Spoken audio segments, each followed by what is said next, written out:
But that's my friend right there, man. That's my dog right there. He he I tell you, man, this is one down to earth brother that I hate I didn't get to go to ITC with him. I just, His reputation precedes him. Man, this dude right here. He's a good friend with my predecessor. Well, one of my predecessors at Shiloh. He's good friends. I know you know him, Curtis, William Curtis. Oh yeah, William, absolutely, absolutely. Yeah, I gotta get William on here, man. Yeah, he'll come on. He'll come on. Yeah, William is good people. He's very down to earth too. Yeah, he is. He went to school with my pastor, Claiborne Lee. We should be online now. Yeah, I'm sharing it. Yeah, so it should be on Perk's Feeble Thoughtz, and AL Perkins, Anthony Perkins. Y'all need to do the same thing.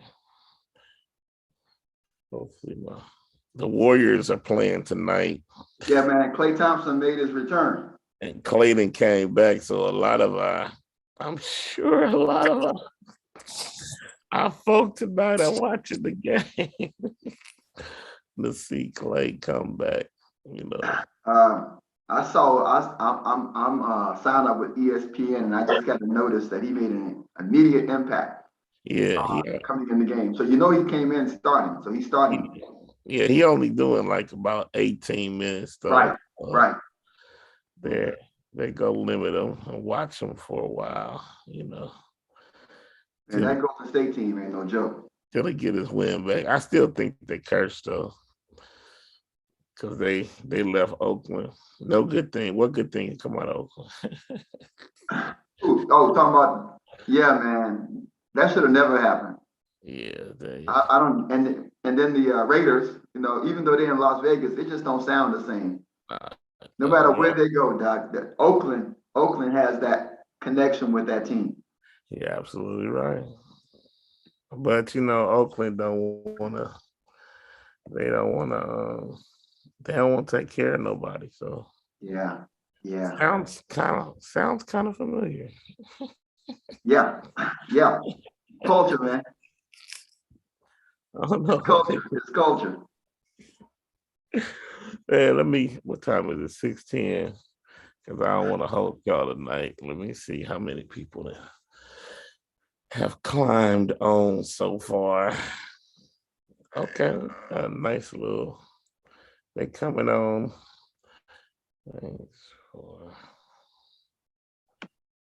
joining us tonight.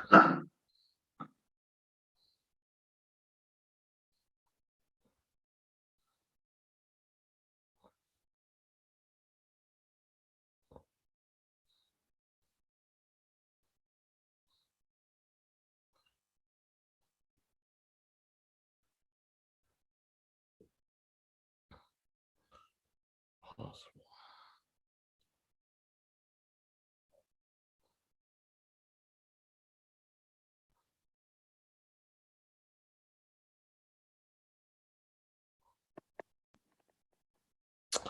All right, I'm gonna go ahead and get rolling with the theme music. It's the A.L. Curtain Show, where we keep it clear. It's the A.L. Curtain Show, where we keep it clear. It's the A.L. Curtain Show, where we keep it consistent, logical, encouraging, accurate, and real. It's the A.L. Curtain Show, where we keep it clear. It's the A.L. Curtain Show, where we keep it clear. It's the A.L. Curtain Show, where we keep it consistent, logical, encouraging, accurate, and real. It's the A.L. Perkins Show. I like that. I want to do it again. It's the A.L. Perkins Show, where we keep it clear. It's the A.L. Perkins Show, where we keep it clear. It's the A.L. Perkins Show, where we keep it where we keep it consistent, logical, encouraging, accurate, and real. It's the A.L. Perk Show, where we keep it, how we keep it clean. It's the A.L. Perk Show, where we keep it, how we keep it clean. It's the A.L. Perk Show, where we keep it, where we keep it, where we keep it consistent, logical, encouraging, accurate, and real. It's the A.L. Perkins Show. And you heard it right. It's the A.L. Perkins Show, Perk's Feeble, Thoughtz, and we're grateful to come to you again tonight on this second Sunday of January. Happy New Year. Happy New Year. Happy New Year. I'm excited to come to you again. To our listening audience, thank y'all for chiming in tonight.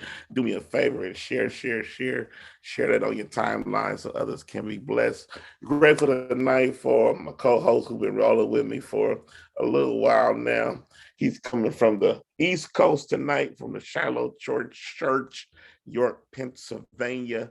My main man, Dr. Walt Howard. Say hello to the listening audience tonight, my brother. What's up, Lottie, Dottie, everybody from the East to the West Coast, man. So good to be hanging out with you on tonight. Congratulations on this, your second official show for the A.L. Perkins Show, man. So we're excited, glad for you, man. And we're just looking forward to a wonderful conversation to those on Facebook and to the Facebook audience. We say, what's up from York, Pennsylvania. And we are excited to have you with us again, man. It's been a great Sunday. To be able to share. Just tell me how your Sunday was. How was Sunday for you? We just came through an ice storm. We had an ice storm to come through this week. So it's been one of those off Sundays, but we had a very lively worship. We didn't have a large turnout because of the storm, but for those who were there, man, we had a great, powerful worship experience. And of course, we've been talking about this. You know, this is the year of reclamation for Shiloh. So we're talking about reclaiming lost dominion. So our shift this year is really kingdom dominion, what that means, how we walk in it, how we live in it. And we had a wonderful commentary on taking back our territory and what that means in Christ. What about you, man? Man, we picked up the series that we started on a few months ago on Job, and we got to where Job's friends Eliphaz began his denunciation of what Job had to say. And so I talked about, and I probably will for the next few weeks, because Job gives a rebuttal to and a response to their quote unquote rebuking. And so I talked about friends. How many of us have them? Friends. No, man, you didn't do that. Before we go out to my introduction, go any further. Reverend. I didn't. This generation don't know about that, man. They don't know about that. I was known for having the upper hand. I was known for I didn't go into the verse or nothing, but I just did, I just did the intro, and I talked about Betty White for about 5 seconds. How she was Golden Girls, and their song was "Thank You for Being a Friend." Yes, sir. Yes, sir. And so you hooked it up, right? You hooked it up. I tried my best to. And since we're talking about great actors and activists, I want to shout out to the Portier family, Sidney Portier, man. And I found out something about him that I didn't know. I knew that he was the original Virgil Tibbs for The Heat of the Night. Yes. But I didn't know that they made a movie. They remade the movie. They called me Mr. I'm bringing somebody home with me or something like that. I had no idea that he was the original the original maker of the movie. They ended up redoing it with Bernie Mac. Look who my girlfriend is, or my boyfriend is. I can't remember what it was, but he was the original Wow. cast Doc, of the if movie it they had made not on been for Sidney 30. Poitier, there would be no Denzel. He was a trailblazer for so many African American icons, and we're standing on the Mm. shoulders of greatness in him. And I definitely concur to the Portier family. Um, there's several in South Florida where I come from. There's a lot of Portiers in South Florida.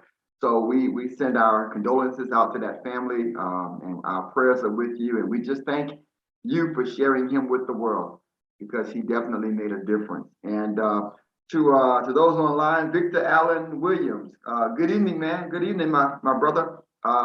We say good evening. We thank God for you. And Sister Stephanie Russell, Pastor Russell, so wonderful seeing you from South Florida. Pastor Good evening and Russell. greetings to you.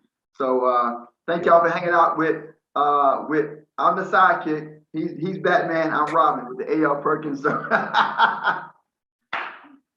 You know, we honestly, both have our man, own shows, man. And it's interesting I'm that declaring we both tonight. do our shows, and we just have this chemistry, man. Oh yeah, yeah, it's not very often where you find that when you find two hosts that yeah. can interchange. There it is. You come on my show and you've been, you hung out with me, man, and you carried the second chair and vice versa. So I'm just grateful for our friendship, man, that we can share and partner and just feed off what God has given to each of us in an impactful way. So, man, I thank God for your iron that keeps my iron sharp. I bless God for you, my friend.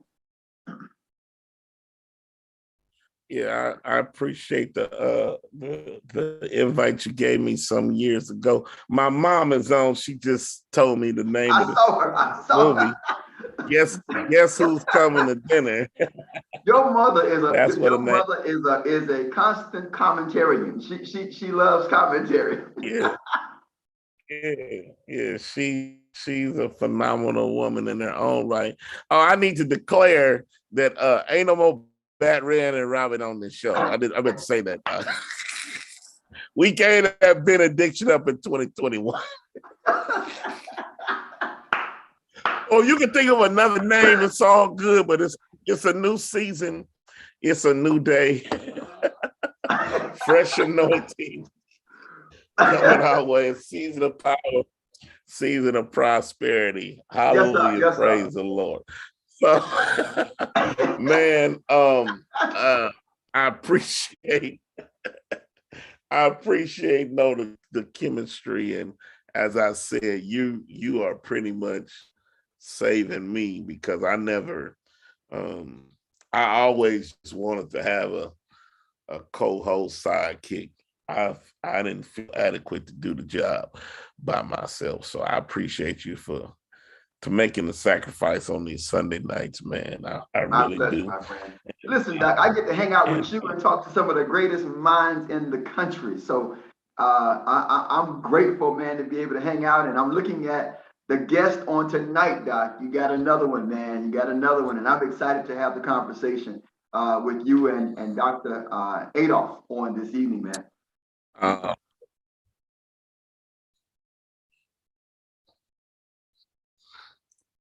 Man, I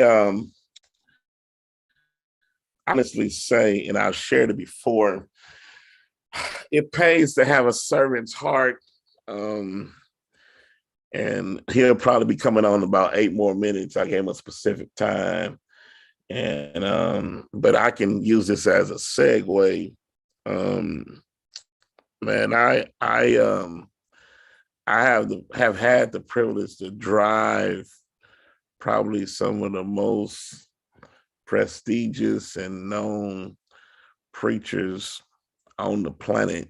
And I've been called everything, water boy, flunky, whatever, all that. But the one-on-one time, man, that you have with these evangelist, and you have the responsibility. The way I am, my little brother who's in Florida, Jacksonville, Royland, Kirkwood, our mindset was when we were given the responsibility to host somebody, that once they got off the plane, our responsibility was to make sure that they were good till we put them back on the plane. And whatever they needed while they were here, my mindset was 9 times out of 10, the only person they know sometimes is the host, and maybe who the president is of the union, yada, yada, yada. But man, I'm trying to think when we first, it had to be, I heard him, this is no joke, one year at the National Baptist Convention in Memphis, Tennessee, downtown Memphis, where the convention had took Memphis over by storm that week, National Baptist. And it was late night service. Frank Ray was the president. This was when they would do 3 preachers. They would do a lecture. No, they'll do I guess somebody do the Bible lesson. A Bible exposition. The lecture, and then the preacher. So this night was just crazy. I was sitting way in the rafters in the balcony of this auditorium they rented. I was actually sitting with my uncle, Dr. Henry Perkins, First Baptist Church, Pittsburgh. And the first preacher was C.L. May. Name of the church now is More Than Conquerors Church. Shout out to Paul Williams, who was just here with us. He is a Californian, and he now goes to that church. He preached first. Then after him came this preacher from Beaumont, Texas, John Adolph. Never forget. He preaches Ephesians 1. He preaches, I think it was Ephesians 1, and he called it the big bailout plan. This is when all of those banks was getting bailed out by the government or whatever. And when I tell you, Lord have mercy. Hey, Roland Riley, when I tell your friend is on tonight, when I tell you, man, when he got through preaching, Walt Howard, a mist in a cloud began to hover in the auditorium. And all of a sudden, you saw a finger saying, heaven is closed, no more messages. Brother Minister, when I tell you. It was over. It was over. My good friend, Pastor Bertrand Bailey, who is a gifted, anointed preacher, had to come behind him. Lord have mercy. It was rough that night. He made it through because of his experience, but it was rough that night. And never in my wildest dreams did I ever think that I would have the opportunity to one day get a call to drive him. He came and did citywide revival for us, San Francisco, citywide revival for us in Sacramento.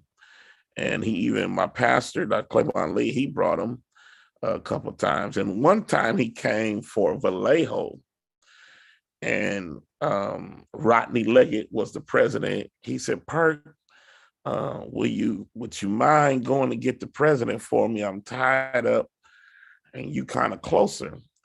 I said, sure. And I think that night my mom, Dr. Coleman, might have been with me. Or if she wasn't with me, my little brother was. But something about Dr. Adolph is rather interesting. Some people don't know.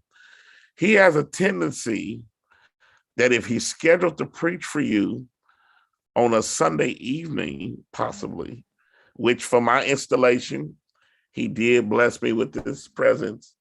He came, he preached, he flew in that night, got in about 7 o'clock. And yes, she was with me. And so he has a tendency of landing, going straight to the pulpit, changing clothes, grab something to eat, and back on the plane to go home. Kid you not. And when he comes on, I'll confirm it. I don't know how he does it. 9 times out of 10, if he can get a fight out that same night, John Adolph is going back home.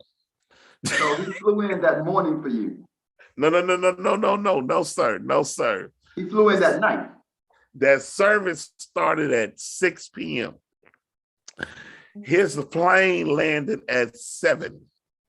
I think my late brother, and Roy Kirkwood, my little brother, my older brother and little brother, they picked him up from San Francisco International Airport, drove him right directly to the church. I remember because I had the church, we were stalling, we were singing more songs to make sure, that he had time to get there. House packed, everybody stayed. He came in there, preached us crazy, changed his clothes. Perk, tell me, get something to eat. Took him to get something to eat. My flight leave at 11:30. Wow. And man, I've seen him do it time after. Only time I've seen him really stay is when he was in revival a few nights. Another time, it took us an hour to get from the airport to the bridge. There he is, from the airport to the bridge. And Adolph looked at me and said, Perk, how far we got to go? I said, well, we got a little ways to go. He said, does this chair go back? I said, yes, sir, it does.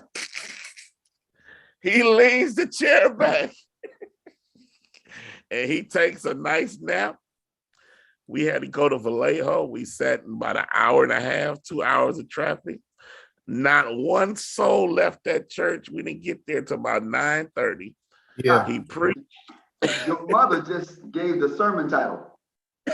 Oh. She said she'll never forget it. Yeah. Said it was called Help. Called Help. Yeah. And then that night, Perk, take me to get something to eat. My flight leave at 11:30. So Dr. John Adolph, my friend, man, let me just say thank you for just making my night tonight and just blessing my show again. What's interesting, you were on a year ago, the same time.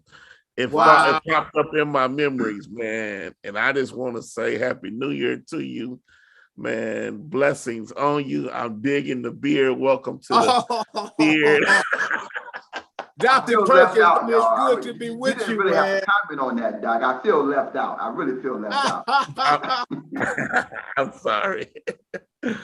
Man, how you doing, Dr. Adolph? Doc Perkins, I'm better now that I'm with y'all, Doc. Doc, listen to me. I struggled through this morning's discourse. They put up with me because my name is on the building. But Reverend, God has been so faithful. When I tell you that, I mean it with all my heart. Man, it's good to see y'all, man. How are you? Man, I'm good. Listen, the Lord keep on putting up with the little Negroes, so I'm happy. This is Dr. Walt Howard from Shiloh Church in York, Pennsylvania, where Curtis man, was God bless you, man. God bless you. God bless you, man. Pleasure to be with you. Man, it's an honor to make your acquaintance, man. We here hanging with Perk, so it can't get nothing but good. Can't get no better, man. Can't get no better. Sir. Yes, sir. Heaven is happy on tonight. Yes, sir. Because we near him, it gets greater. It gets greater, man. It gets greater. Let me say this, man. First, as I said, Happy New Year to you. I pray the family, everybody's well. You're looking well. Man, talk to us about how this COVID stuff has been hitting Beaumont. I know you've been doing a great work in the city. providing different things. Just talk to us about that real quick. Doc Perkins, let me just tell you this. So we were out a little over a year. Doc Perkins, we had just landed from a 10-day tour of the Holy Land and got to church on March the 15th. And Doc, global pandemic, we thought it'd be over with maybe like 60 days or so. Sir, we were out like many, like most. We came back on Easter Sunday morning, April the 4th of last year, Dr. Perkins. And when we get in, I figured with a vaccine, Pfizer, Moderna, people getting inoculated, the numbers will just really go downward. We're good for an upward climb, stability, normality, all of that. Sir, we get to about midsummer. And Doc, that Delta variant hits, and I want you to know it struck us hot, hard, and heavy. I canceled services because we really did not have a written protocol to keep people safe.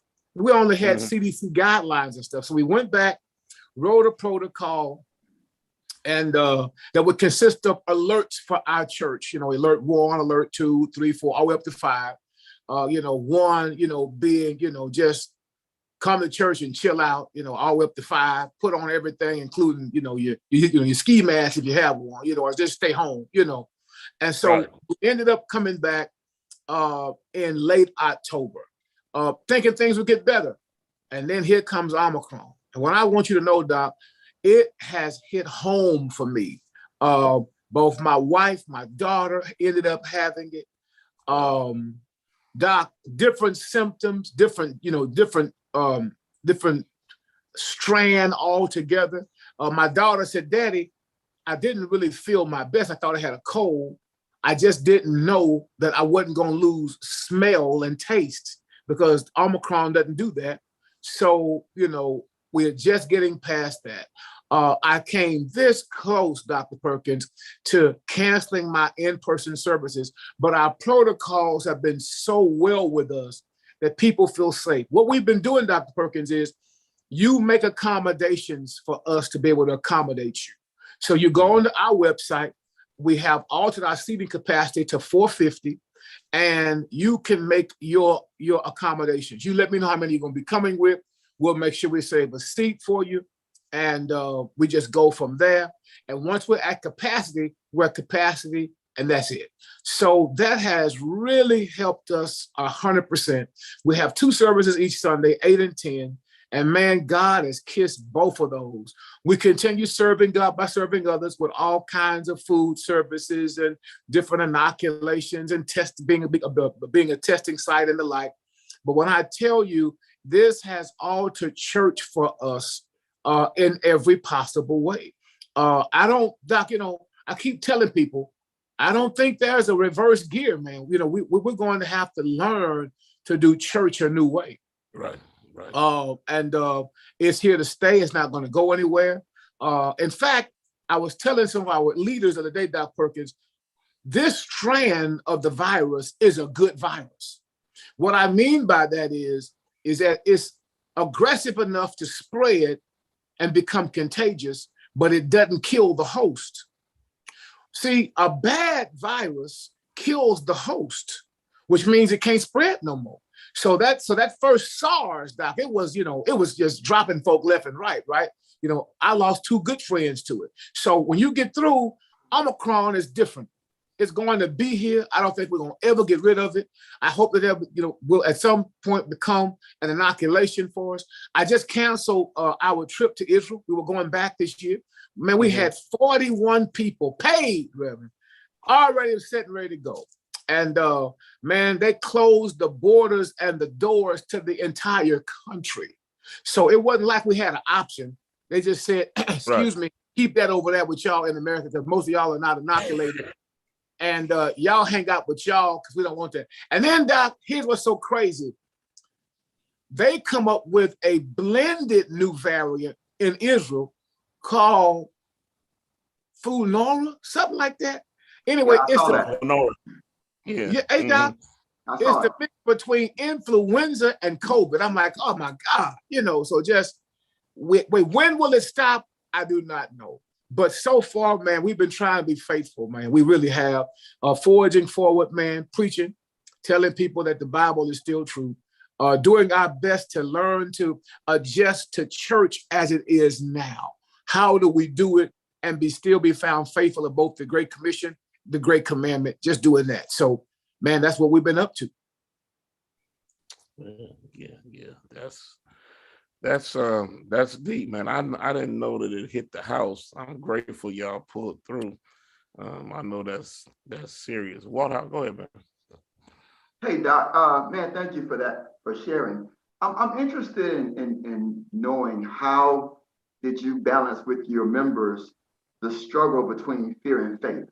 One of the things that we're dealing with in the body of Christ in this area, I don't know if this is natural. I don't know if this is national or regional, but in this area, there is a struggle within the church community of trying to walk by faith, but yet living in fear because of the unknown with the various viruses and the Omicron, the Delta, the COVID, the flu. How did you articulate that to your membership? Because we are, as pastors, we have a level of trust from our memberships. And the communication and how we communicate in times like this could be the difference between life and death. And I like what you said about giving them the opportunity to accommodate them with I guess it would be like a RSVP type of. That is correct, Walt. So how did you? Let me say this in your approach and how you got your members to buy in and trust coming to church, trust the process. Well, hold on. Let me be brutally honest. The numbers that I see now in-house are nowhere near what I saw pre-COVID. So our building holds 1,502. And right now we're at 450 as a capacity. So that's, what, a third of the building, maybe.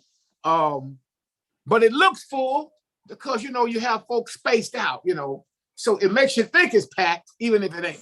Nevertheless, we still have a great host who says, we'll catch you online, Pastor.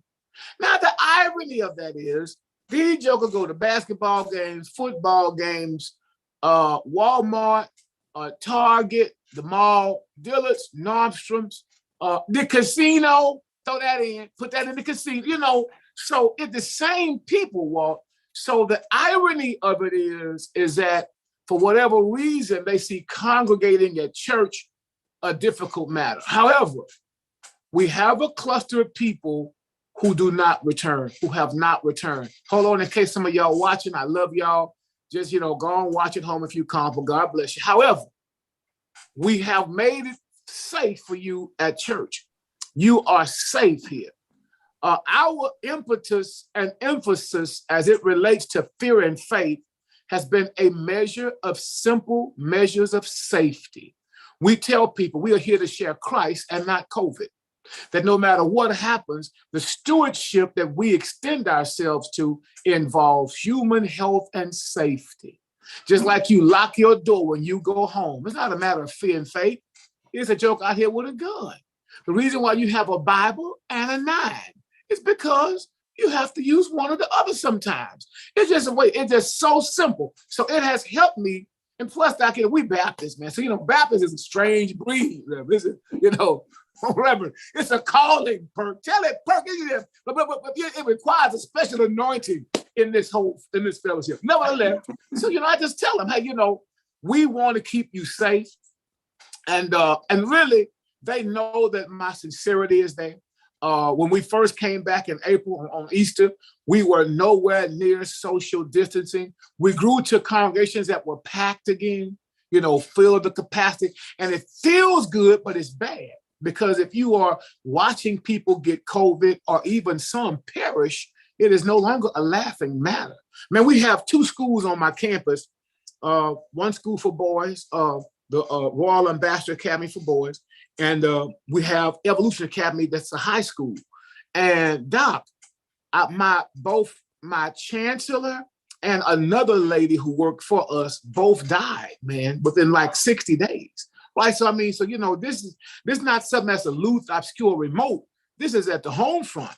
So it really did put some pressure on us to rethink what we were doing. So there are Sundays where I walk in and be like, whoa, where they at? But hold on, they do come. People make their accommodations. And then even with that, let's say, for instance, you say, you know what? I don't want to make an accommodation. I'm just going to church. We really don't turn anyone away. You can on-site register if there's still space. So if there's space available in here, if we haven't reached the 450 mark, you can still get in. If we are beyond the 450 mark, we will assign you to the next worship service, and then you have to just go from there. So it did take some getting used to. Initially, we called it registration walk. That did not work well. Folk did not want to register to go to church. They hated that. So we changed the wording from registration to accommodation. Let us accommodate you. Oh, you're going to accommodate. It worked. So thank God for that. Same stuff, same procedure, same protocol. Go online. Let us know that you're coming. We want to make sure we save you a seat, that whole thing. And so that's helped us really stay safe. That's what I'm asking. And thank you so much. It's the change in dynamics of wording. Registration, Jesus said, whosoever will, let him come. And you making us register. And accommodation, it's the same application, but it's a different connection.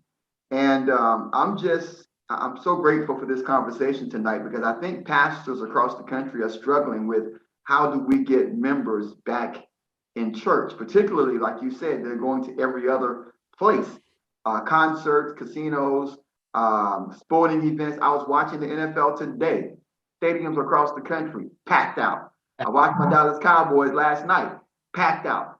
And many of these are Christians who are going to these venues, but they will not come to church for whatever reason. So thank you, Doc, for that. You got a comment from Brooke Nelson. You connected. She said the Bible and a 9. Right. Hey, Doc, listen to me. We use stewardship to protect ourselves, to invest correctly, to do well with what God has given us. And so number one on that list is just your own safety, health. Health matters. And so this is something we do have to at least suggest to ourselves, really, really be careful. We don't want to become a conduit for COVID. We don't want that. I don't think that would honor God at all. We have a local assembly here in Beaumont, and they boast that they're not wearing masks. They recently had 4 deaths in their congregation, and it's under public scrutiny, as well it should be. Because at some point, you got to ask yourself, Doc, wait, I've been doing reactions, y'all, on YouTube, on one of my YouTube channels. And Doc, they put this dude on that Perk who they showed holding rattlesnakes. Rattlesnake reached up and bit that joker in the neck. Pow! And sir, they asked me on Reaction Page what I thought. I said, he's crazy as HE triple hockey sticks, nigga. What you talking about? It's a snake. You knew it was a snake when you walked there. But they based the premise on your take up serpents and shouldn't harm you. At the end of the day, that's what happens with bad hermeneutics and people with no good sense. So at some point, good sense says, put that down. Right. Just when you get through, Doc, it's just horrible hermeneutics and how we interpret the scriptures, whether it is to be literal or figurative or how we interpret it. When you get through, that's just bad exegetical refrain. I felt sorry for the guy. He actually died. They was trying to revive him. He bit him in the neck. So I'm like, okay, heaven is your home at least. At least we know, at least we hope that, So that's so what to say that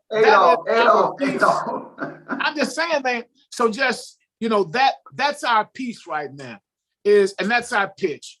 Hey, listen, let us help keep you safe. We want to share Christ, not COVID. We're not here to do that.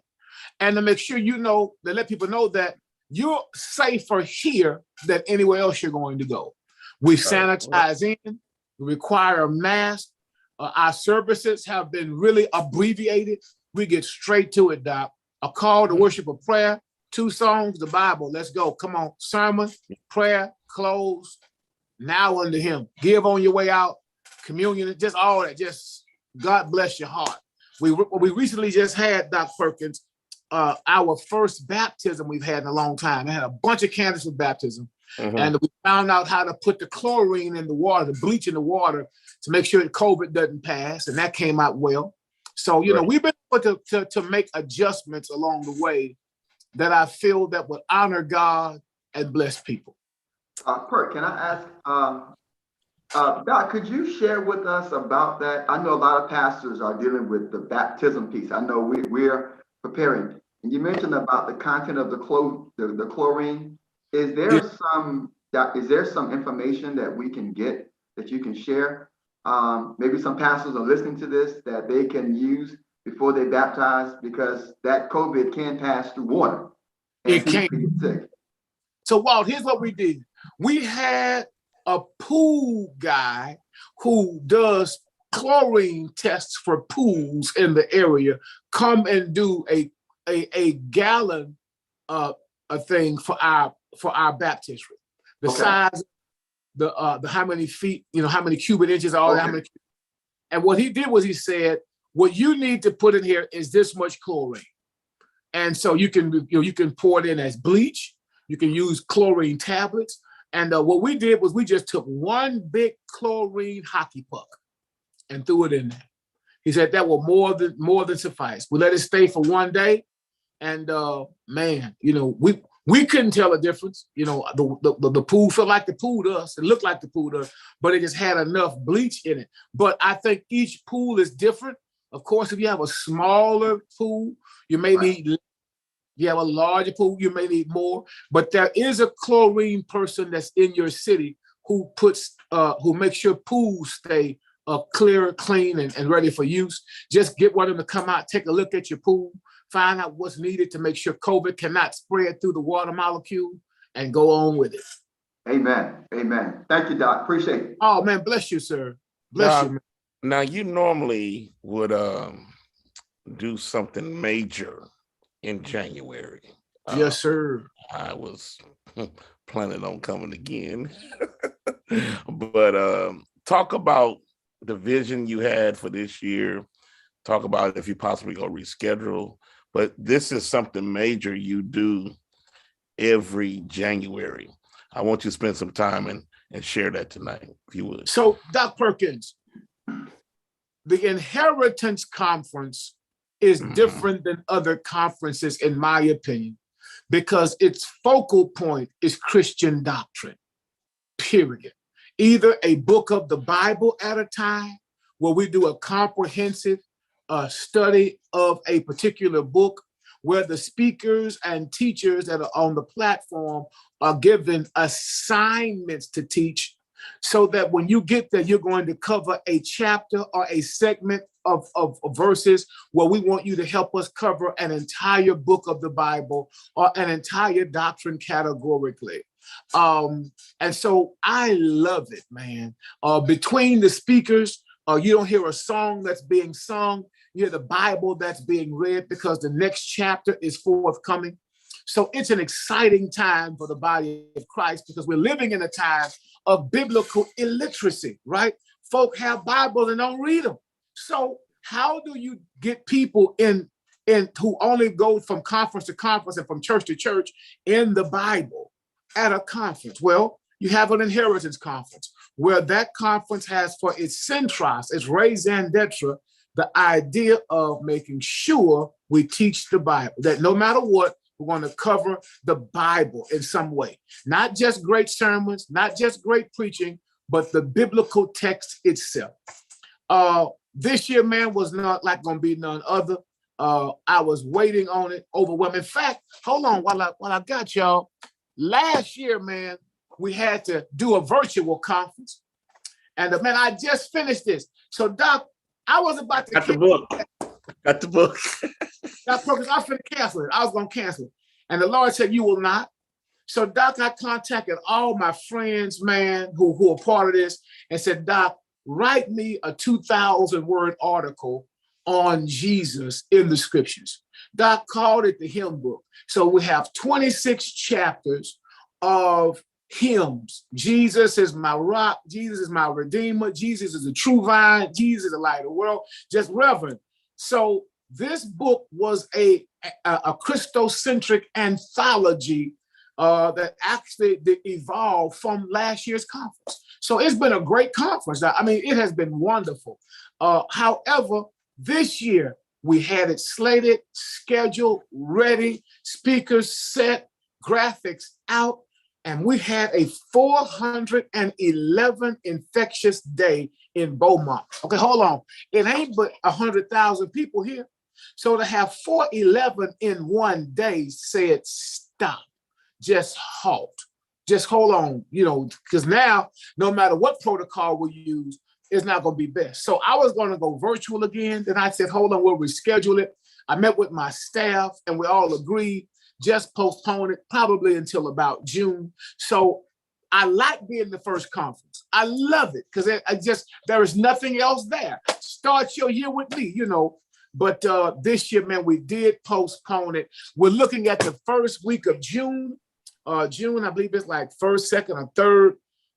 With a concert on the 4th, and then Family and Friends Day for us on the 5th, which is the first Sunday. That's tentative right now, but I'm looking forward to that, man. The people that we had coming up are just going to be ridiculous. So I just look forward to them covering for us. And this year's text for January would have been 1 Peter. That whole saving the saved piece, you know, that whole idea of, you know, once you get saved, there's life left. That's why God saves the saved. You know, just when you get through, you know, God says to us and Peter, I didn't keep you so you can just go backwards. It's forward, you know. And so through that whole portal of suffering, maturing and growing in the faith, that whole thing. So I was looking forward to it. I was waiting on one particular speaker to come through, and they actually got COVID. That was another thing. So I had 2 speakers who actually contracted COVID. So that really put the nail in the proverbial coffin, so to speak. But we're coming back.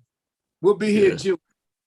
Yeah. Adolph, I'm interested. Perk and I, we were talking before you came on about our various themes for the year in terms of what the focus is for our congregations. I'm interested. What is your theme, or what is your focus for your church congregation this year in the midst of all the COVID, and you're talking about what's taking place there in Beaumont? What is your emphasis? What has God put in your heart for your ministry and for your congregation? Our thematic thrust for 2022 is excellence and beyond. And the challenge for the people of God here with me is this: no matter what number of folk we see on a Sunday, no matter how many in the choir or in the pew, the Great Commission and the Great Commandment still stand. That these are non-negotiables for the body of Christ worldwide. And so it's excellence and beyond, period. It's because people are not coming to church. So you start thinking, well, we don't have to work as hard. We don't have to do as much. You know, it's not as many people. You know, folk are not showing up. And I've been telling us, it's not about the people. It's about the potter.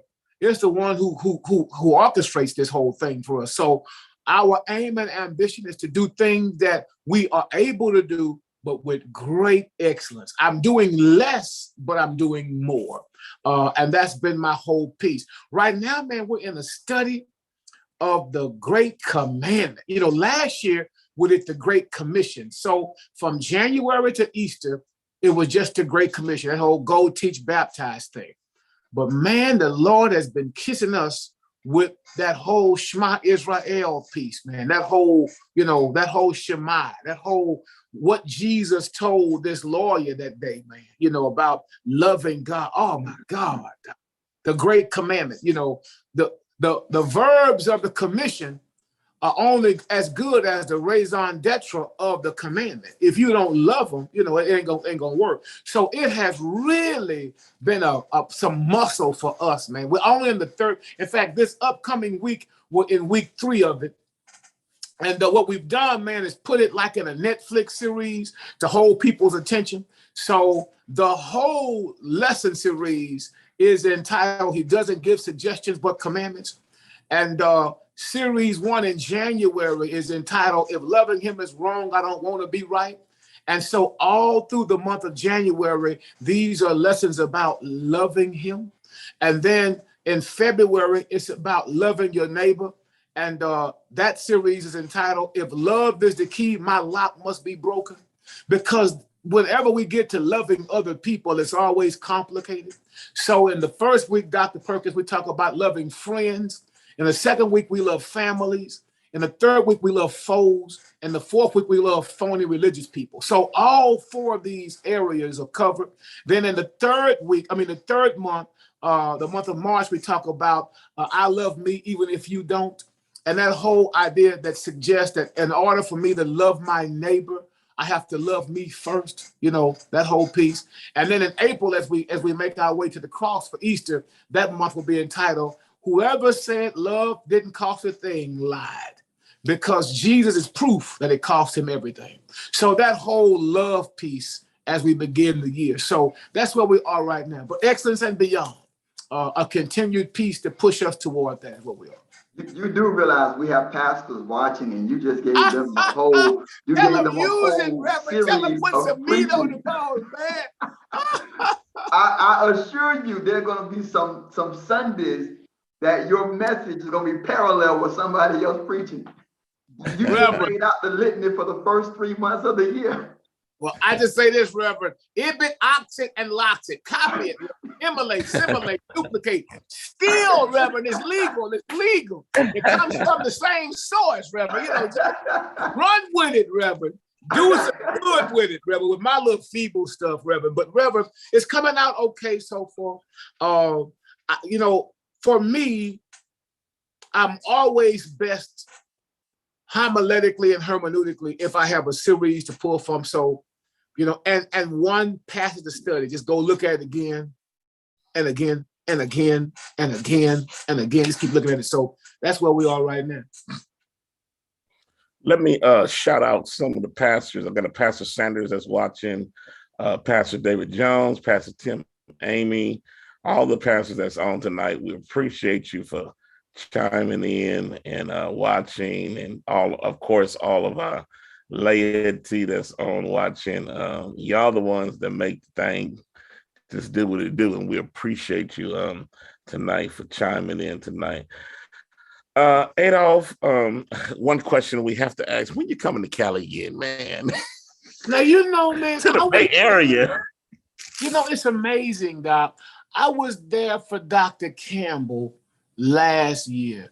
I really man. Doc, I love him. I have an affinity for him, for he and his family. They're so faithful to me. And as far as I know, my schedule this year, I don't know if I have Cali on there, man. But hold on, I'll go get Cali on there, dog. I don't know. I lied. I'm lying on the air. Forgive me, Lord. Man, one of my sons, Reverend Joshua M. Daniels. You're going to be here on the 26th. I'll be there this month. Lying. That's a lie. I'll be there this month. Hold on, Dr. Perkins. I'm going to fly in, land, go straight to church. Touch your neighbor. I know you go. Wait, keep your alcohol, niggas, so you can wash your hands off. And then I'm going to say amen. Remember, go. And then you'll get on that plane. No. Take me to eat, Rev. Hold on. Take me right. Well, Lord, right here. Lord willing, I plan on being there that night. I'm gonna come down at that Wednesday, the 26th. Yeah, man. I'll be there Wednesday, 26th. And then I think I'm back in March again to install Josh. Okay, yeah, for sure. For the revival itself. Yeah, this is fresh rain. Yeah. Shout out to Josh Daniels. We're excited about the historical. He took over the late E.V. Hills Church. Unbelievable. In California. And, so, Reverend, I've been knowing Josh since he was 11 years old. Is that right? Yes, sir, Reverend. Josh preached for me when he was 11. Wow. And Reverend dumped this house so badly until when I got back, they said, you don't have to come back next Sunday. Just send that 11-year-old boy back. Reverend, he's been preaching for me since he was 11. So, right? Reverend, let me tell you what's so funny. Dr. Melvin Von Wade, Daddy Wade for me, invited me and Marcus Cosby and H.B. Charles to do a revival at Mount Zion while they were looking for a pastor. after E.V. Hill II passed away. And right when I stood there, the feel of that church made me call Josh. Say, Josh, these people got your name on them. You know, just this is a good fit. And Reverend to watch God call him to be the replacement, not a replacement. Hold on, you don't replace E.V. Hill. You simply stand with God. But Reverend, to have one of my own stand there has just been an incredible honor. In fact, Josh, if you're listening, I'm so proud of you, son. Good God, Reverend. Preach it, Reverend. Get him on Tell the the show. story. Get him on the show for real.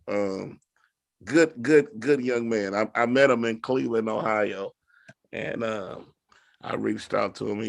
I've been texting him since he's been to Mount Zion, and good guy. When he told me you was his son, I was like, yeah, you good people. You good. Doc, have you heard him preach, man? Oh, I heard him in Cleveland. Yes, he's guilty. He's guilty. Reverend, I have had to take my mic from him several times. Just give me the mic. Cut him off. Tell the Simon to cut it. Well, you know, you got a few young prospects. Was that Jeremiah? He can say it too. Jeremiah Jackson will be one of the premier voices of our country. Remember, I told you that. Reverend, he is the Lord's preacher. From 8 years old until now, that's all he's ever done. Period in story. He is the Lord's preacher, Reverend. He really is. One of the most gifted young preachers ever. Yeah. Good down there of God too. He is. Well, man, let me ask you this, Doc, and I'm probably got about 25 more minutes. Where do you see the church moving to? Some have honestly, they're like, I'm stuck in the mud. Don't know if I want to even move away from what I'm familiar with. Some are trying to go back, to what it used to be, how it used to be. Honestly, from your personal commentary, how do you see the church looking in the future? 5 Dr. Perkins, William Bill Eason wrote a book that I think is a must read for anybody who's really sincere about what the church could look like in the future before the rapture, that whole postmodern. We'll post everything, but just this idea of postmodernity, this reality that says, well, after the cross, before the rapture. And knowing that there will be a great falling away, knowing that, it will weaken before the Lord returns. What of the church? William B. Eason writes a book entitled Dancing with Dinosaurs. If you've never read it, it is a wonderful read. It's a smooth and sweet read. But here is his assertion. Eason says that the extinction of the dinosaur, the Tyrannosaurus Rex, and all these marvelous beasts that once ruled and governed the earth are now fossil remains for one of two reasons. Eason says, as the earth's surface cooled, the vegetation grew shorter. So trees that were once big and huge grew shorter. And because the dinosaur had a stiff neck, he couldn't eat the vegetation because his neck was stiff. He says either that or the vapor that rose from the earth as it cooled caused the dinosaur to be nearsighted. And even though food was plenteous, he was nearsighted and couldn't see it. His resolve was this, Dr. Perkins, either because of stiff-neckedness or nearsightedness, this wonderful, splendid beast is no longer. I believe that Eason's hypothesis holds true for the church. Stiff-necked, nearsighted. Jesus. For those who can't get with the program, they'll become extinct. You'll become a fossil remain. Hold on, sir. Just before COVID hit, I did a study with Joel Gregory of the Book of Colossians in England. Christ College there on Oxford College. And to walk through England, Dr. Perkins, Walt, looking at these churches that were once a part of the Great Reformation. I'm talking about Calvin Zwingli, John Calvin, Martin Buber, all these great, great Reformationists, and their cigar bars, pubs. It lets you know that the extinction is not just here in America. It's happening all over the globe. Stiff-necked, nearsighted. At some point, Doc, we have to do what the crocodile and the alligator did. They adapted and overcame. That's why they're still here. At some point, we have to make the environment, the ecosystem, work for our survival. And that's what we're doing. Having said that, future of the church for John Adolph, this is what I think. I think ultimately, Reverend, church will become an app. It'll be called My Church. You will have an online web-based community where you can pick a preacher, pick the people you choose to worship with, like you would on a Facebook page. Wow. You'll go to church with these people. You will grow with these people. You will pick pastors you like to hear. You will choose church the way you want to hear church, and you will grow that way. Congregating in a building will be utilized for small group dynamics and prepping people for the mission field. Worship, as we once had it, where we just counted people who came to church to worship God, is almost a thing of the past. It is becoming just like a CD or a cassette tape or an 8-track. There was no date that they pulled all 8 tracks. Hold on, I still like my 8-track, boy. Hold on, I still like my EW8, my EWF with an 8-track. But now they don't use those no more. Right. So, no matter how you chop it or slice it, the church is shifting. Hold on, it doesn't stop congregating. It doesn't stop discipleship. It doesn't stop growing people. It doesn't stop the Great Commission or the Great Commandment. However, how we forsake not the assembling of ourselves together is shifting and changing before your very eyes. Watch this, Reverend. Y'all, listen to this.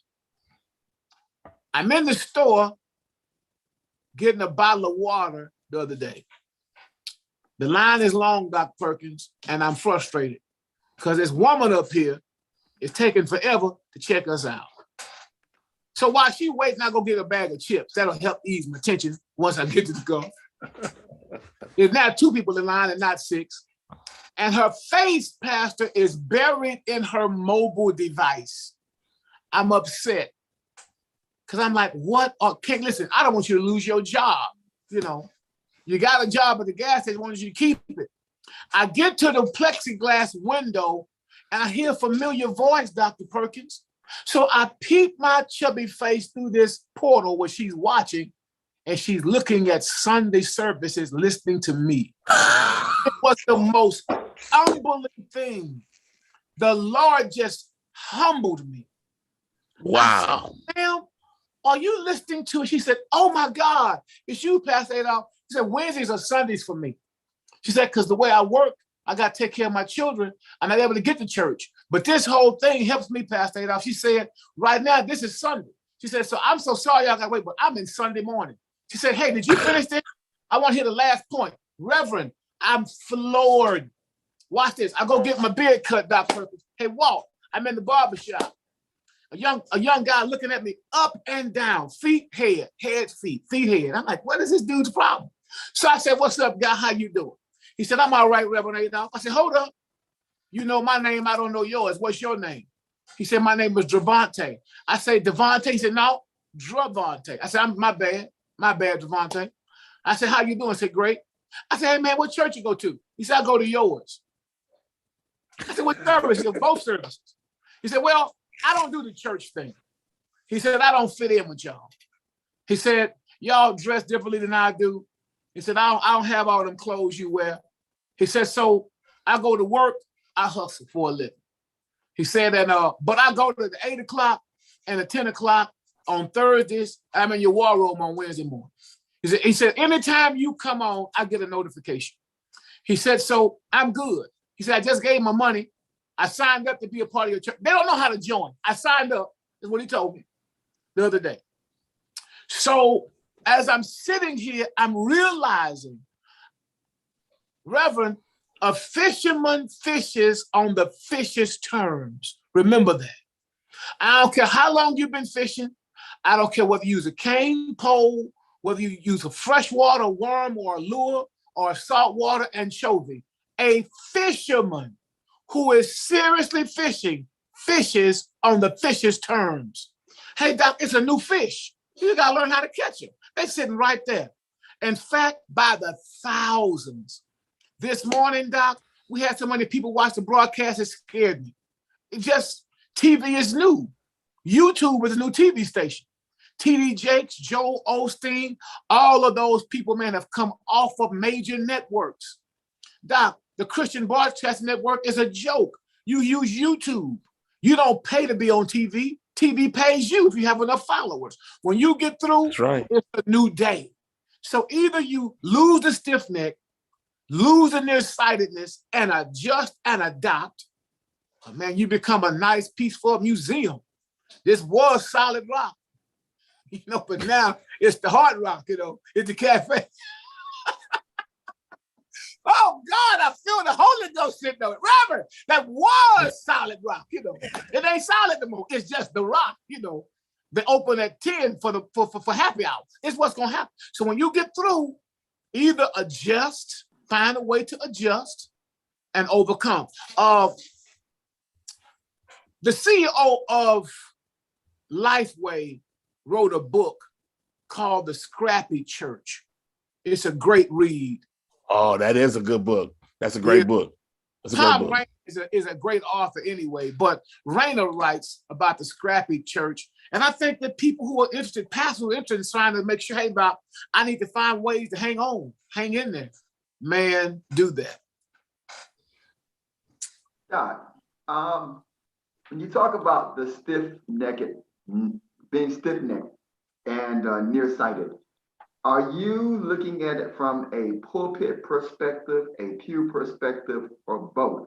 And the reason why I'm asking is because you mentioned some of the books that you referenced, and I'm thinking about one that I read. It's called Canoeing Through the Mountains by Bollington.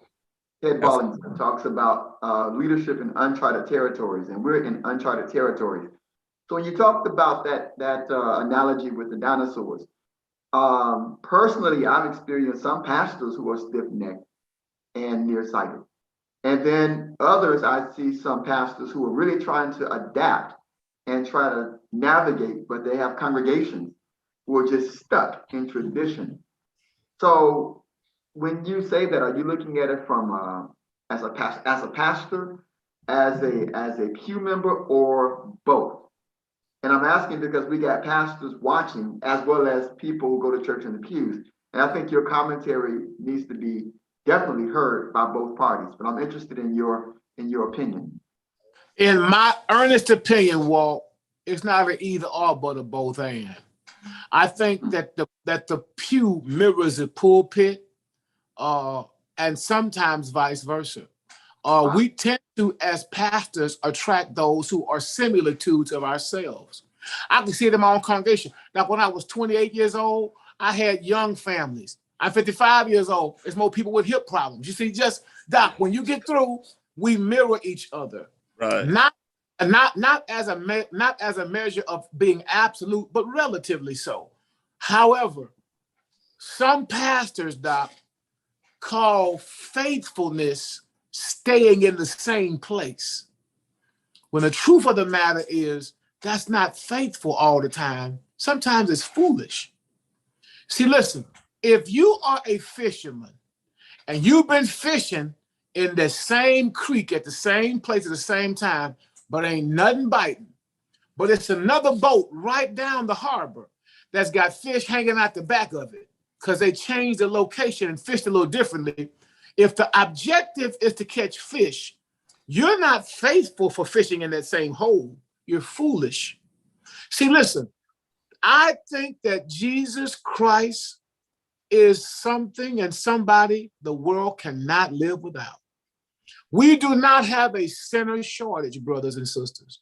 Wait, we are living in the most accepting generation of people I have ever seen in my life.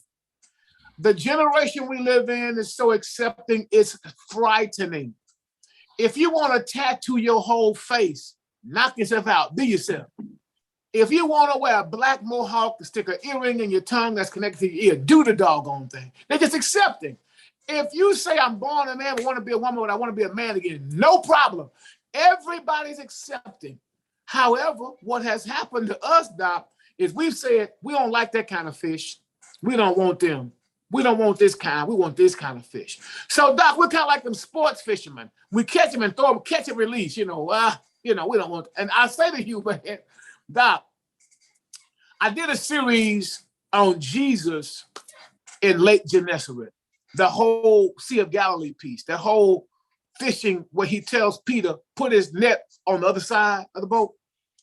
And Dr. Perkins, I believe the imagery there, the portrait in the pericope is such that he was trying to tell them inland fishing toward Jerusalem always yields sardines. That's the little fish. That's the ones that they, but the ones on the other side of the boat were aimed toward the Decapolis, the 10 pagan cities. I argue that what he was really trying to show Pete was the fishing I'm going to send you to do won't be the homebound stuff that you're used to. It's going to be some foreign territories. And so, Doc, I believe that we are faced with the peril of people problems and identities that we want to say, this is what this is the kind of fish we want to catch. When the truth of the matter is, we just want to catch them all. Doc, we are called to be fishers of men, brothers and sisters, period. So in the words of the Apostle Paul, I have become whatever I need to become to save some. Period. End of the story. So hold up, whatever I have to do to get it, the message to them, I will. If that means, okay, wait a minute, I'm going to alter some of what I do because I want to make sure that I'm able to win some, gain some. Man, if I can win them all, I win them all. My friend Solomon Kinlock, man, in Detroit, at the Triumph Church, man, has a philosophy that says we won't stop until all the fish are on the boat. I love it. That's why it has 8 services a Sunday. When you get through, his mentality says we will catch them all. So, some folk are satisfied with a fish sandwich. Well, others say, I'm trying to fill the whole aquarium. I don't know, but fishing will be different for us. It's a different stroke. But Walt, to answer your question, it's not an either or, it's a both and. It's a mirror from the pulpit and the pew of what this whole stiff-neckedness, nearsightedness piece looks like. What will it look like? Man, it's going to look like the world we live in if you're not careful.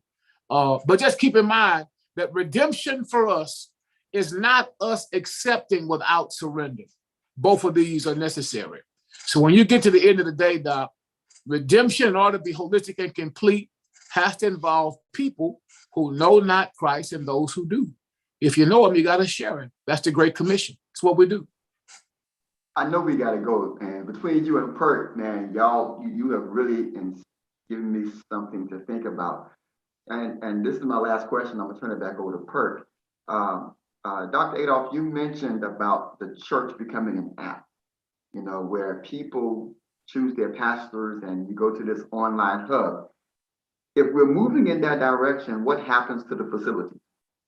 What happens to the buildings? What happens to the properties, the various, because if church is becoming a viral community, and a lot of these people, like that gentleman you met in the barbershop, he may never step in a church, but he's online. He's in your war room, 5 o'clock in the morning. You got members that come to church that's not in that war room 5 o'clock in the morning. And here you have a man that don't go to church, gives money for your ministry, and he's with you 5 o'clock in the morning in your war room. So I'm interested in hearing your commentary about what do you think is going to happen, because I'm thinking about what took place in England. Those buildings that were once churches are now pubs. They're obsolete. So if the church in America is going in that direction, what do you think is going to happen to the facilities that's going to be dormant because you're not going to have people coming like you used to? There are so many things that you cannot do online that require people to gather. be there communal events, be there discipleship gatherings, small group gatherings, be it other types of church functions that prep disciples to do discipling. I believe that the facility that we currently have will be utilized for such. However, the whole idea of church all day, church during the day, church, that's going to be, sir. I read a book by a futurist whose name is Peter Drucker. Drucker wrote a text, and just before I flew out to the Word Conference, maybe 2017, I told my class in my symposium that within the next 10 years, we would see church be reduced to an app. Little did I know now, Walt, hey, Perk, little did I know we'd be hit by a global pandemic and the word virtual would become a household name, that YouTube would become the way people communicate. I had no notion of that. But just listening to a futurist talk, I am also a lover of cutting edge realities. So Lifeway has now closed its doors. The largest Christian distributor of pedagogy, curriculum, Christian writing, you have to buy it online. Tom Rainer admits that he helped to close his own company by using Amazon. I did almost all of my Christmas shopping, friends, without ever going to a mall. Our mall in Beaumont filed for Chapter 13 bankruptcy. Come here, here's what's happening. It's not just church, it's a way of life and living. Wait, the other day, my wife said, honey, go pick up the groceries. I'm ready to go grocery shopping, sir, because I think I'm a better spender than she is. She don't know how to save that thing. I can work it. I'm telling you, Doc, I know where I'm going and what I'm going to go pick up. She said, pick it up in square 13 when you get there. You got to be there at 2:30. Square 13, what is that? So I pull around the side, get the number $13 number, boop, boop, boop, hit enter, boop, and a man came out with my stuff. I'm blown away. There is a new way of life and living. And it's, you know what, Doc? It's happening so slowly until we don't see it. But it's happening so steadily until our children are showing it to us. Because that's how they live. Their lives are lived in this lane. It's happening. At 55 years old, if the Lord give me 20 more years or whatever he gives me, I hope he's gracious to me, we'll see some of these changes. But for us right now, we're in the midst of the transition. So how you transition matters. It's going to matter. If we don't take the EWF 8-track and meld it onto a cassette tape and get it onto a CD and onto a link, the music going to become extinct. We have to move it so that it's now palatable and able to be productive for the current culture. It's just that simple. And I think that we're becoming more and more and more and more online web-based communities, period. And church will not, to suggest that church will be not affected by that is such a falsehood. It is going to be hit and hit hard. And hold on, this first wave has taught us that. If you are not virtual by now, you're extinct already. They've given a benediction. Now unto him who's able to keep you. Stop. It's over. And that's not to be harsh. It's to try to be helpful. You have to make the adjustment. So we got everybody on Facebook, YouTube, trying to stay alive. And when you get through, it's going to come with more of that. More and more. Doc, let me make y'all laugh. Just recently, Dr. Perkins, we had a gentleman try to sell me television time in Beaumont, Texas. It was the funniest thing. He said, Dr. Adolph, you need, now hold on now, for 16 years, I'm on Comcast, I'm on the Word Network, I'm on Impact Broadcasting out of Detroit. For 16 years, I'm on TV. So I know what TV costs. When I was on Impact out of Detroit, I came on right after Jake's and right before Osteen. So I was right between them. So you get through, I'm on TV. How y'all doing? All right. Doc, the joker tells me, Pastor, I got a spot for you. It's the place. It's only gonna cost you $1,600 a month. It's prime time. I said, sir, YouTube is paying me $3,400 a month. And I don't have to do nothing but just turn it on. Why would I come to you and pay you when they're paying me? They run 2 ads during my service, and they pay me to be on. Sir, and every time somebody subscribes, the money goes a little higher. Woo, hallelujah. If I can ever get to about 30,000 views, oh God, stop. The collection plate is passing. It's a different way. How we do work in the kingdom of God is going, now hold on, you have a handful of friends, man, who gather well. They do well with that. God bless y'all. Amen, we applaud you.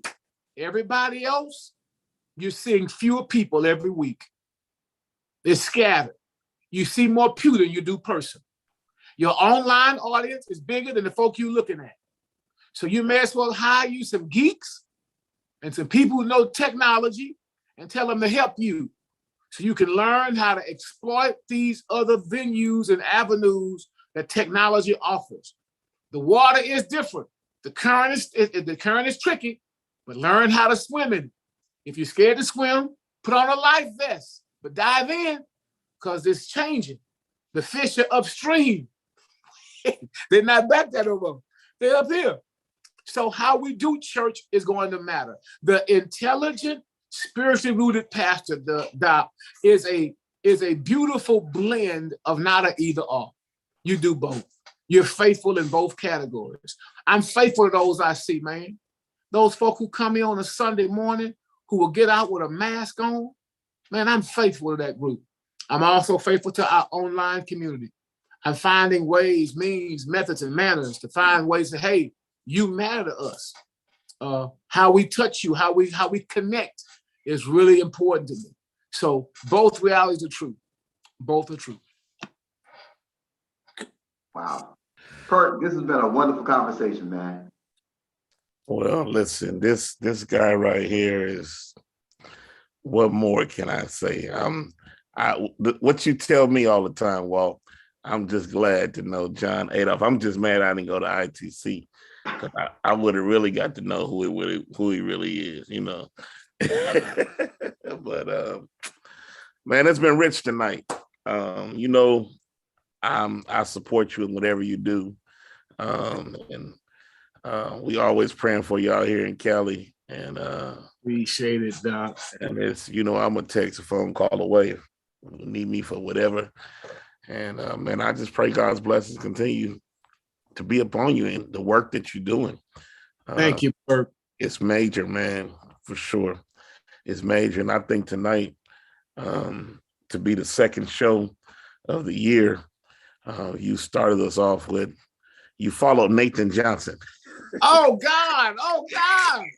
The priest, prophet, and prelate, man. Oh, wow. He was on here last week. Yeah.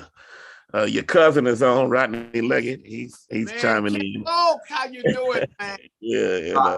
I got a Pastor Sanders, a friend of mine from Florida. He said he would have been cheated if he had not heard this tonight. So you're touching. Shout out to my friend, Dr. Sanders of the Antioch. Believe it or not, Sanders, you share something in common with Pastor Adolph. He also pastors the Antioch Baptist Church of Beaumont, Texas. And so we got Antioch of Fort White, Florida in the house. So my friend Sanders, you can say I got something in common with Dr. Adolph. And so we're thankful for you tonight.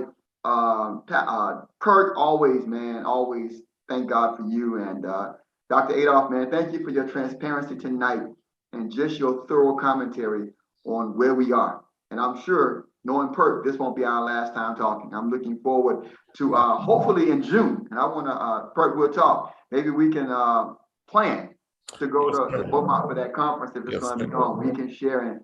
And you come from Cali, I come from Pennsylvania, and we'll hook up in Beaumont. I've never been to Beaumont.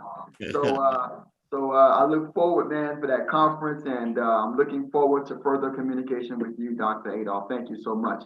Perk. Thank you so much, Pastor. It's been a joy being with you, man. Before you chime off, maybe somebody's listening, don't know all that you got going on. Just run it down real quick, your war room and your different time for services. And yeah, just do that real quick, man. Doc, every Wednesday morning at 7 a.m. Central Standard Time, man, I have been blessed to lead a collage of Christians that is trans-denominational in prayer and Bible study called The War Room. We're on Facebook on my page, John R. Adolph Ministries, man, on YouTube on my page, John R. Adolph Ministries. Go there and share with us. If you're on the West Coast, it's 5 a.m. in the morning. But if you're on my coast, it's 7 a.m. On the East Coast, it's 8 a.m. Sunday morning worship, man, 8 and 10, which is 6 and 8 for y'all. But man, we would love to have you join us. And the Inheritance Conference is forthcoming. Man, stay tuned in, turned on, so we can know when those dates are gonna hit. And as soon as I do Dr. Perkins walk, I'm gonna let y'all know so y'all can help me spread the word so y'all can get here, so I can treat y'all to gumbo, catfish, boudin, crawfish etouffee, and the right side of Texas. That's the whole thing. That's it. Listen, All right. Dr. Adolph, I came to Pennsylvania by way of Florida. So Yeah. Yeah, man, I come from South Florida, so I know about that gumbo. My folk come from Georgia, Come on, man. Alabama, Mississippi. Come on. Hey, Doc, I'm hoping that I can hook y'all up when y'all get here. Yeah, I'm looking forward to coming, man. It will be a great time. If you get any correspondence, shoot it to me. We'll push it for sure. I shall, man. Blessings on you, man. And thank y'all, man. Thank y'all for having me, Dr. Perkins, man. See you soon. Talk to you soon. Well, God bless y'all. Yes, sir. To our listening audience, again, we thank God for y'all for chiming in. To those that are in the Bay that may still be on, let me shoot something for you real quick that you can see not this Saturday, but Saturday the 23rd, those pastors that are in the Bay, please come and be a part of expository preaching experience with my good friend, mentor, Dr. Joe Gregory. Pastor Amy, I see you. I know you'll be there, and we just want to spread the word to the Bay. He's coming for my brother, Dr. Anthony Braxton of the True Faith Church, coming for his church, not his district, but his church. And so if you never had an opportunity to be in the presence on a one-on-one with Dr. Gregory, I would, tell you need to be in this place to just experience what he can, how he can enlighten your ministry. He also will be talking about the England trip to Oxford in July that a lot of Californians are going to, trip I'm trying to put together, trying to get a whole class full of Californians. Walt, we can adopt you to be, well, you already from San Bernardino, so you good. That's right. So you straight. San Diego. San Diego. So you're already good. But yeah, there's a trip that's going on to Oxford, England, July 17th. I believe that's the day that it begins. 4 days, 5 days. And we're trying to fill the room with nothing but Californians for that trip. And so he'll be here to talk about that also. But if you're close by, come on and be a blessing as we sitting at the feet of Dr. Gregory. Well, my friend, man, I hope that my guest was okay tonight. As I was saying, man, the Lord has smiled on me, and to be able to pull up in my phone and just text and say, hey, bro, will you be on my show tonight? Sure, not a problem, Perk. For you, I'll come on. I mean, I'm grateful. I didn't have to go through a secretary, didn't have to go, hey, just contact, and so I bless the Lord for the network and the opportunities. And man, I'm grateful that you're able to be a part. And man, just to see, I think we both the better. Yes, sir. Both the better for being in his presence. And listen, as you see him now in person, he's just as down to earth. I mean, just you can appreciate guys that's not conceited, arrogant, but just down to earth and very transparent. He reminds me so much of Kerwin Lee, pastors the Berean Church in Stone Mountain, Georgia, who also is a good friend doing the great work. So, any last words you want, man, before we go? No, Doc, man. To the audience that hung out with us tonight, want to send a shout out to all the Shallowites. Thank you so much for joining. We had some wonderful comments, and to my pastors from across the country who joined in with Pastor Perkins on tonight. I want to thank you. I see your comment, Saunders, about the Inheritance Conference. As soon as we get information, Doc, we'll send it to you so you can come from Florida, and I can introduce you to my colleague from California. Be looking forward to seeing you there in Beaumont. So to Facebook, thank you for hanging out, and to my friend Perk, always a pleasure to be here with you, man, and to hang out. It's well worth the sacrifice. It's not a sacrifice at all. It's a service. So I know we're on two different times. I know we're on two different time zones, but it's not a sacrifice, Doc. It's a service. And I'm grateful. Did you get those books that he mentioned? Yes. Okay. Yes, Scrappy Church. Dancing with the Dinosaurs. And Dancing with the Dinosaurs. Yeah. To those that may not have heard, those were two books that he did recommend that is worth having, Dancing with Dinosaurs and A Scrappy Church. He mentioned one more. It was by what was it? I don't remember it. I didn't write it down, but are you talking about Canoeing Through the Mountains? Oh no, that's the one you mentioned. I remember here. Okay. Yeah, that's a good book too. That's a very good book. But yeah, we'll try to do my best to try to build every time we hear a book to log it. Yes, kind of build our own library. But other than that, man, Braxton just chimed on. We were just talking about you, man. So great that you were able to chime in. We just pushed your event with Dr. Gregory that's coming up in a couple of weeks. And so we look forward to doing that. We'll push it again next week as we lead into it. I don't know what we're gonna do for Martin Luther King next week. That's next week, right? Martin Luther King. Yeah, man. Yeah, we gotta have a commentary about social justice to some degree, because for sure. You know what I'm gonna try to get? I don't know if he'll be available. He kind of owes me one. Charlie Dates. We've been playing phone tag. I'll try to get him, or maybe even see if I can get my pastor on. He had a privilege that when he did his PhD, he actually interviewed Bishop Tutu, which was phenomenal. The one that just passed away, you know. And so iconic voice. Yeah, it would be rich just to hear how that was. But we'll think of something between now and next Sunday. Thank you all for chiming in tonight. We know Klay Thompson was returning to the Warriors tonight here in the Bay Area. So Raiders trying to get into the playoffs. So it's a lot going on in the Bay Area. But to the faithful few, man, I appreciate y'all for holding it down. And we try to do it next time. The new time is 6:30. We've moved up, back 30 minutes, but moved up sometimes so we can release within an hour. So we try to be done by 7:30 and not hold you till 8 o'clock. All right. So blessings be upon y'all. We'll see you next week. And man, Walt, I'm always indebted to you, bro. Doc, you gotta hit the chime, man. You gotta hit the chime. Oh yeah, that's right. I gotta hit that chime. We can't go out until we hit that. You're right. Thank you for keeping me on point. I'll be forgetting. We gotta do it the right way. There we go. It's the A.L. Curtain Show, where we keep it. It's the A.L. Curtain Show, where we keep it. It's the A.L. Curtain Show, where we keep it consistent, logical, encouraging, accurate, and real. It's the A.L. Curtain Show, where we keep it.